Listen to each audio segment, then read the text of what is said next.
Поради историската посета на папата Франциск, Северна Македонија се најде на насловните страници на светските медиуми. Нью Йорк Таймс посвети цела статија со наслов дека посетата на папата помогна државата да биде ставена на светската мапа.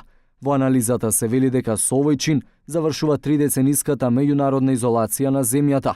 Нью Йорк Таймс ги акцентира зборовите на папата дека државата е мост меѓу истокот и западот. Но весникот ги анализира и пораките кои во својот говор ги испрати председателот во заменување Ѓорги Иванов, велики дека тој не го дели ентузијазмот со папата за единство поради изјавата дека неговата посета доаѓа во време на големи поделби во Македонија. Дојче Веле пак излезе со наслов дека папата го повика Балканот да ја подржи различноста и тие во анализата главното внимание го вртат кон длабоката социјална и политичка поделеност во државата. Големо внимание на првата историска посета на папа на Македонија посвети и француските медиуми.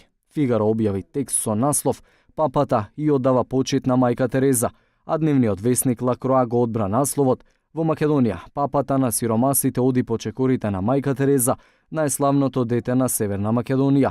Агенцијата Франс Прес, исто како Јуронус, го ставаа токму поздравувањето од страна на папата на мозаикот на култури кој го представува Северна Македонија.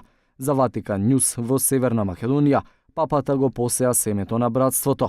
Македонските политичари пак без разлика на која партија припаѓаат, сите без исклучок, ја оценија посетата како историска и исклучително важно за земјата.